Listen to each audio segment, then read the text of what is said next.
A federal courtroom in Boston fell silent as Judge Richard Harmon glared over his glasses at White House Press Secretary Karoline Leavitt.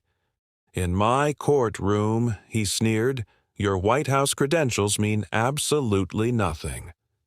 His voice dripped, with contempt as he added, "And frankly, neither does your testimony."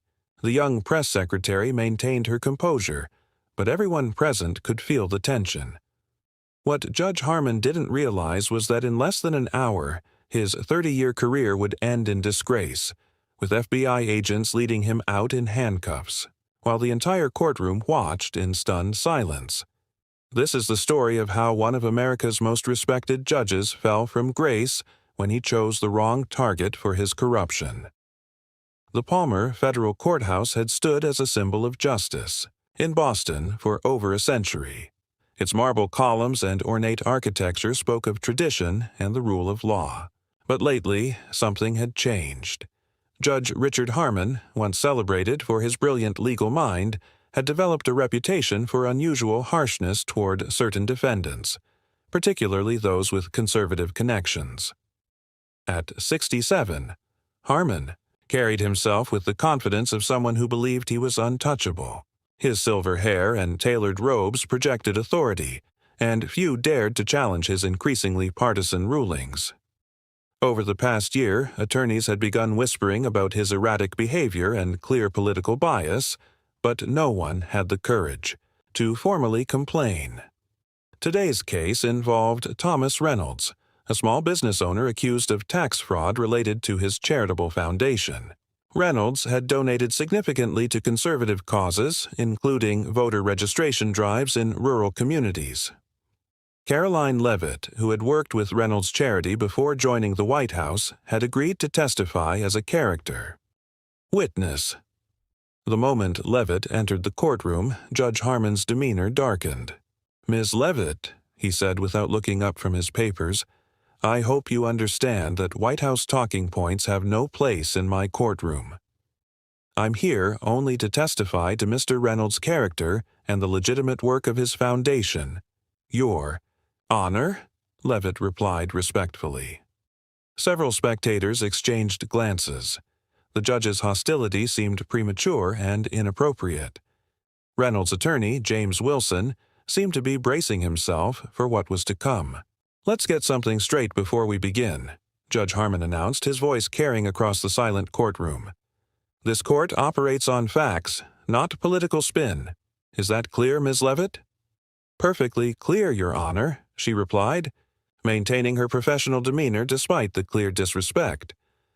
Wilson stood to begin his questioning, but Harmon immediately interrupted. "Counsel, I remind you that character testimony has limited relevance in tax fraud cases."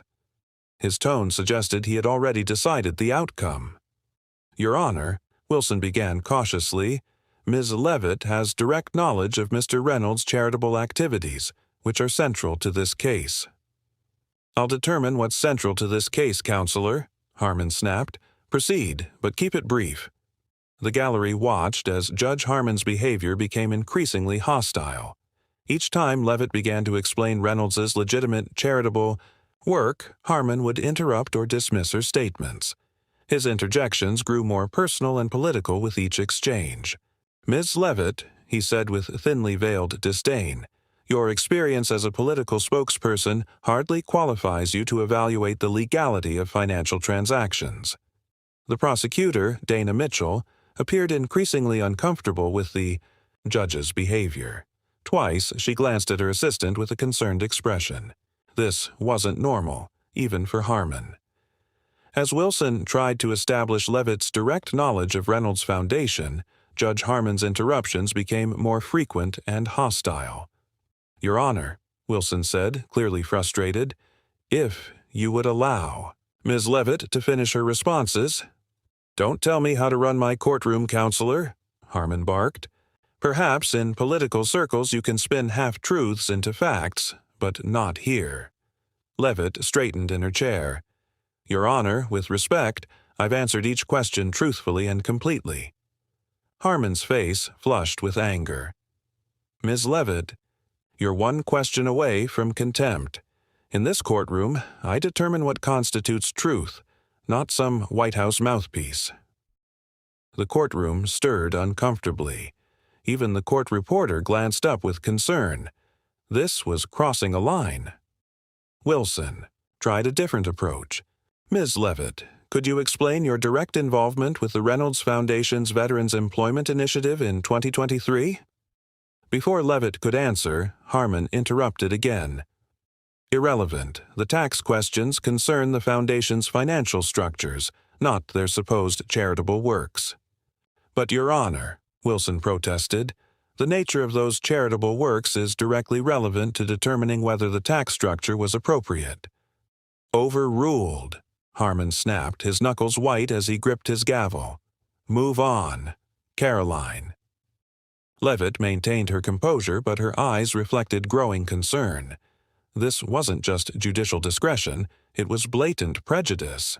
"Ms. Leavitt," Wilson continued, "were you present at the March Board meeting when the Foundation discussed their tax filing procedures?" "Yes, I was," Leavitt began. "In fact, I have notes from that meeting where Mr. Reynolds specifically instructed the board to ensure complete transparency with the IRS regarding—" "Inadmissible," Harmon interrupted. "Those notes weren't properly entered into evidence." "Your Honor," Wilson said, holding up a document, "these notes were included in Exhibit C, which was admitted last week." Harmon's eyes darted nervously to a folder on his bench. "Nevertheless, I'm ruling them irrelevant. The defendant's stated intentions mean nothing compared to his actions." "Actually, Your Honor," Leavitt spoke up, "the March meeting also discussed the Cambridge Project audits which directly address the allegations in this case." The change in Harmon's demeanor was immediate and striking. His face paled, and his hand froze in midair. "The Cambridge Project?" "Yes, Your Honor," Leavitt continued, noticing his reaction. "The internal audits that verified all charitable expenditures were properly documented and reported. Those audits are not part of this proceeding," Harmon said quickly, shuffling papers on his bench. "And I warn you, Ms. Leavitt, not to introduce materials that haven't been properly vetted." "But they were submitted during discovery, Your Honor," Wilson interjected, looking puzzled. "They're listed in the evidence log as Exhibit G." Harmon's face flushed again, but differently now. Not with anger, but with something that looked remarkably like fear. I don't recall approving those documents. They're likely privileged or irrelevant." "The Cambridge Project is particularly relevant," Leavitt pressed, "especially considering its connection to Atlantic Financial Group." At the mention of Atlantic Financial, Harmon's gavel slammed down with such force that several people jumped. "That's enough. Ms. Leavitt, you are now in contempt of court. One more word about matters outside the scope of this case, and I'll have you removed." "Your Honor," the prosecutor unexpectedly intervened, "I believe Ms. Leavitt is referring to evidence that was properly submitted. Perhaps we should review— Are you questioning my rulings now, Ms. Mitchell?" Harmon's voice had taken on a dangerous edge. "Perhaps you'd like to join Ms. Leavitt in contempt." The courtroom had become tense and silent. Something was very wrong, and everyone could feel it. "Your Honor," Leavitt said carefully, "I apologize if I've overstepped, but the Atlantic Financial Group's transfers to certain judicial retirement accounts seem directly relevant to understanding the context of this case." Harmon's face went from red to white in an instant. "What did you say?" he whispered, his voice barely audible. "The transfers, Your Honor," Leavitt continued, maintaining eye contact, "specifically, the ones to account number 8724CR at First Cayman Bank, which coincidentally received deposits each time a case involving conservatives was dismissed in this district." "How dare you!" Harmon shouted, standing abruptly. "Guards, remove this woman from my courtroom immediately. She is attempting to obstruct justice with baseless accusations." The court officers hesitated, looking confused by the judge's extreme reaction. "If you want to talk about obstruction of justice," Leavitt said calmly, reaching into her briefcase, Perhaps we should discuss this flash drive containing every email between you and Marcus Stevens at Atlantic Financial over the past 3 years. Like and subscribe for more stories about justice being served, where those who abuse their power finally face the consequences of their actions. Wilson, now understanding what was happening, quickly added, "Your Honor, these documents show a disturbing pattern of financial transactions coinciding with your rulings against conservative defendants." Harmon's composure completely collapsed. This is absurd. A political witch hunt. You can't possibly have access to my private emails or financial records." "Actually, Your Honor," a new voice spoke from the back of the courtroom, "they can, and they do." All heads turned to see FBI Special Agent Diana Foster walking confidently down the center aisle, flanked by 2 other agents. She held up her badge as she approached the bench. "Richard Harmon," she announced formally, "I have a warrant for your arrest on charges of judicial corruption, bribery, and obstruction of justice." The courtroom erupted in shocked whispers as Agent Foster continued, "We've been investigating a network of judicial corruption connected to Atlantic Financial Group for the past 11 months. Harmon gripped his bench, knuckles white. "This is preposterous. I am a federal judge. You have no authority to interrupt these proceedings or to make such outlandish accusations." "We have more than accusations, Your Honor," Foster replied calmly, nodding to one of her colleagues who opened a laptop. "We have evidence." The agent connected the laptop to the courtroom's display system, and suddenly everyone could see email exchanges between Judge Harmon and executives at Atlantic Financial Group. The emails explicitly discussed handling cases involving conservative defendants and referenced compensation for favorable outcomes. "This is fabricated," Harmon shouted, but his voice had lost its authority. "These are obviously fake." "The metadata and authentication certificates prove otherwise," Foster replied, "as do the financial records showing transfers of $25,000 to your Cayman account following each of the 17 cases where you ruled against conservative defendants in situations similar to Mr. Reynolds." Harmon's face contorted with rage and panic. "I am still in charge here. This is my courtroom." He frantically began shuffling through papers on his bench, as if searching for something that might save him. "Judge Harmon," Leavitt spoke quietly, "the Cambridge Project wasn't just an audit. It was the code name for a joint task force investigating judicial corruption. I was part of that task force before joining the White House. You." Harmon stared at her in disbelief. "But you're just a spokesperson. Before that, I worked in intelligence analysis," Leavitt explained. "We've been tracking money from Atlantic Financial for years, following the trail of selective prosecutions and suspicious rulings." "And you," Harmon pointed at Prosecutor Mitchell, suddenly understanding. "You're part of this too?" Mitchell nodded grimly. "The Department of Justice has concerns that go far beyond this single case, Your Honor. We needed to see your pattern of behavior firsthand." Harmon looked around wildly, suddenly realizing he was surrounded. "This won't stand. I have connections. I have protection." "From Atlantic Financial?" Foster asked. "I'm afraid Mr. Stevens has already agreed to cooperate with our investigation in exchange for leniency.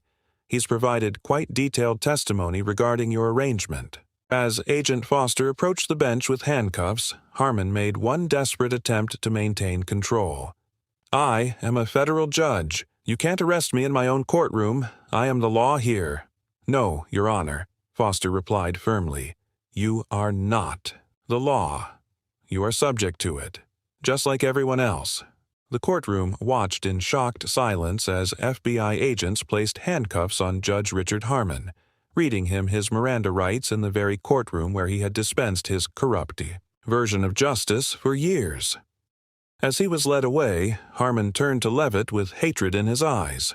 "You think this is over? This goes deeper than you know. There are others like me everywhere. You can't possibly stop all of us." Leavitt met his gaze steadily. "Maybe not all at once, But today we stopped you, and tomorrow we'll stop another. That's how justice works. One case at a time. The aftermath of Judge Harmon's arrest sent shockwaves through the judicial system.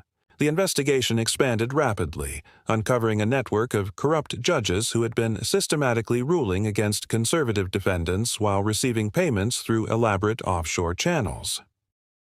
2 weeks later, Karoline Leavitt stood before reporters in the White House briefing room, addressing the scandal that had now made national headlines. Today, I can confirm that the Department of Justice has identified 12 federal judges and 23 state judges who were part of this corruption network, she announced. Each of them has been removed from their positions pending criminal trials. A reporter raised his hand. Ms. Leavitt, how did this corruption go undetected for so long? The scheme was sophisticated, she explained.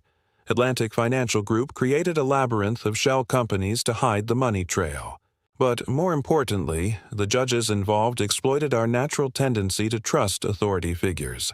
They counted on the fact that few people would question a judge's rulings, even when those rulings showed clear patterns of bias. Another reporter stood up. Was your appearance in Judge Harmon's courtroom planned as part of the sting operation? Leavitt nodded. I volunteered for the assignment because I had worked with the Cambridge Project Task Force previously. We knew that my position at the White House would likely trigger Judge Harmon's bias, given his history of targeting conservatives. What we didn't anticipate was how quickly and completely he would reveal his corruption. Back in Boston, Thomas Reynolds' case had been dismissed by a new judge who reviewed the evidence that Harmon had attempted to suppress. Reynolds now sat in his office, looking out at the city skyline as James Wilson shared the latest news. The Justice Department has cleared your foundation completely, Wilson said. In fact, they've issued a formal apology for the targeting you experienced. Reynolds shook his head sadly. I still can't believe a federal judge would use his position to wage a political vendetta. Power corrupts, Wilson replied, especially when people think they're untouchable. Harmon believed his position placed him above scrutiny. What happens? Now, the investigation continues. They've already found evidence linking Atlantic Financial to a political action committee that specifically targeted conservative businesses for harassment through the legal system. Reynolds sighed. It's disturbing to think our justice system could be weaponized this way. That's precisely why what happened in that courtroom was so important.